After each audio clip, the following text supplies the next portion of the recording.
5, it said there were dwelling in Jerusalem Jews, devout men of every nation under the heaven. So Jesus already knew what was going to happen on the day of Pentecost before everybody else did. And so let's continue reading. So we can get some other clues of how we know it was the apostles who the Holy Spirit fell upon. It said in verse 6, it said, and when this sound occurred, the multitude came together, and they were confused because everyone heard them speak in his own language. So that means they were speaking in tongues. They was actually speaking in languages known to man. They were not speaking to some gibberish that churches speak today that we don't can't nobody interpret. They were actually speaking in languages known to man. So let's continue reading. It said, then they were all amazed and marveled, saying to one another, look, are not all these who speak Galileans? That's another clue, because you go back to Acts. If you go back to Acts 1 and 10, it said, and they all looked steadfastly toward the heaven as he went up. Behold, 2 men stood by them, and white apparel, who also said, men of Galilee. So that's a clue right there. They were all Galileans. So that let you know. Now, if you continue reading verse 8 through verse 12. I mean 13. My mistake. It tells about all the languages they speak and all the nations that were there in that particular passage.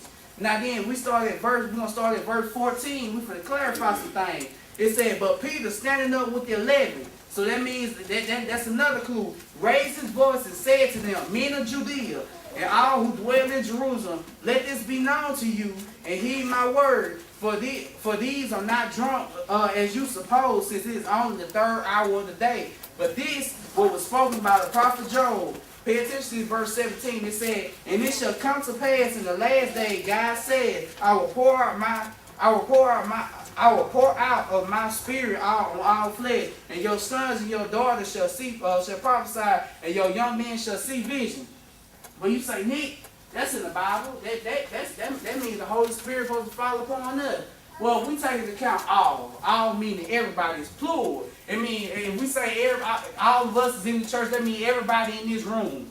So if we take into account that it said my spirit will pour out on all flesh, that means even atheists will have the power of the Holy Spirit. So we know they can't be referring to everybody in the world. So that's one thing that they will get tripped up if they use that verse. People who claim that they had these powers of the Holy Spirit. Well, let's keep on. Let's reread 17.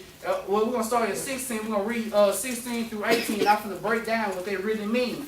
It said, but this is what was spoken by the prophet Joel, and it shall come to pass in the last day, God said, that I will pour out my spirit on all flesh, and your sons and your daughters shall prophesy, your young men shall see vision, your old men shall dream, and your men servants and your maid servants, I will pour out my spirit in those days, and they shall prophesy. Well, you say, Nick, what does this mean? I still don't understand what does this mean. Well, let's go to Acts, the 10th chapter. Now, in this particular chapter, in the book of Acts, this is one of my favorite chapters in this particular book. Because in Acts, the 10th chapter, we're going to start at verse 44. But I'm going to fill you in on what's going on. In Acts, the 10th chapter, it talks about Cornelius. He's a righteous man. He was recognized by God for his good thing. He did all these good things. God recognized him. And so God sent an angel for him to send for Peter, who was a Jew, because Cornelius was a Gentile. And so he told him to send for Peter so Peter can come and preach the word so that he might be saved. And so let's start at verse 44. It said, while Peter was still speaking these words, the Holy Spirit fell upon those who heard the word. And those of the circumcision who believed were astonished, as many as came with Peter, because the gift of the Holy Spirit had been poured out on the Gentiles also. So what does that mean? Nick, you said the Holy Spirit was going to fall upon the apostles. That's the only people you said was going to fall upon. Well, we got to take this account very different, because the only reason the Holy Spirit fell upon the Gentiles was because the Gentiles were not, the Jews believed that Gentiles were not accepted by Christ.